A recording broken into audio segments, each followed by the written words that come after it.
जय जगन्नाथ सांग मैंने वीडियो को लास्ट जाए शुणु। वीडियो भल लगे गोटे लाइक करूँ, सब्सक्राइब करूँ, फॉलो करूँ।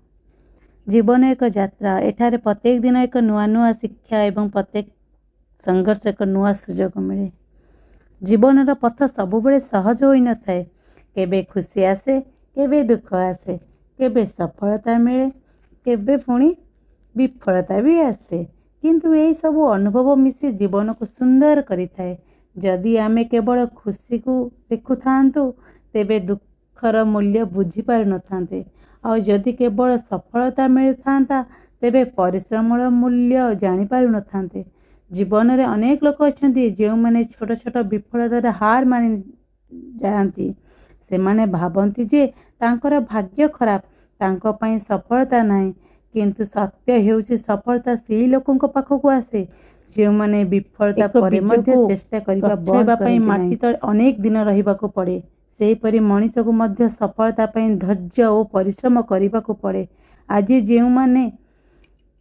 जो लोक माने सफल से माने दिने सफल होई नथिले।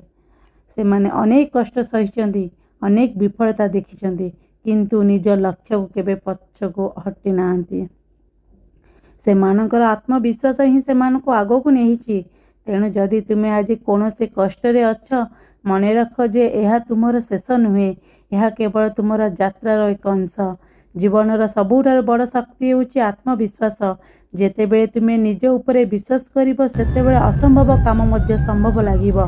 अन्य माने तुमको नहीं कौन भावुचंती ताहाटर बहुत जरूरी हेउछि तुमे निजको नहीं कौन भावुच। जदि तुमे निजको दुर्बल भावुच तेबे दुर्बल हेबो। जदि तुमे निजको शक्तिशाली भाव तेबे कौनसी बाधा तुमको रोकी पारिबो नाही। समय हेउछि जीवनर सबुठार मूल्यवान संपद। हराइतिबा टंका फेरी मिली पारे, हराइतिबा जिनिस पुणी किना जाई पारे, किंतु हराइतिबा समय केबे फेरी आसे नाही। तेणु प्रत्येक मुहूर्त को मूल्य दियो। आज जहा करि परिबो ताहाको काली पई छाड़ी दियो नहीं। कारण सफल लोक माने समय को सम्मान करती एवं समय मध्य सेमानकु सम्मान देइथाए। जीवन में सबु बेले सकारात्मक चिंता करबा आवश्यक।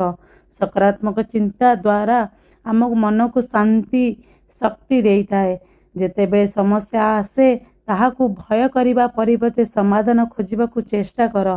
प्रत्येक समस्या सहित एक सुजोग मध्य लुचि रही थाए। जी से सुजोग को चिन्हि पारे से जीवन में आग को बढ़ी पारे। अनेक समय रे आमे अन्य मानक सह निजको तुलना करी दुखी हो जाऊ, किंतु मन रख प्रत्येक मनीषर यात्रा अलगा। कहार सफलता देखी निजको छोट भाव नहीं, बरं सेमानक ठारू प्रेरणा नियो। जेपरी आकाश रे थिबा सबु तारा एक समय रे जळे नहीं, सेहीपरि सबु लोक एक समय रे सफल हुअंती नहीं।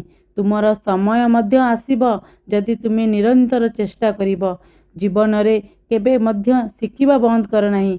जे शिखिबा बंद करे से आग को बढ़िबा बंद करे। पुस्तक, अनुभव, लोक माने एवं प्रकृति सबुठारू किछि ना किछि शिखिबा को मिले। प्रत्येक दिन निजको गत काली ठारू भल करबा को चेष्टा कर। छोट छोट उन्नति ही एक दिन बड़ सफलतार रूप नहीं थाए। कृतज्ञता जीवन को सुंदर करे। आम पाखरे जा अच्छी से भगवान को धन्यवाद देवा उचित। अनेक लोक अच्छे जो मैंने आम ठारू अधिक कष्ट अच्छा। तेणु सबुबले अभियोग करने परिवर्ते निज जीवनर भल दिग को देख।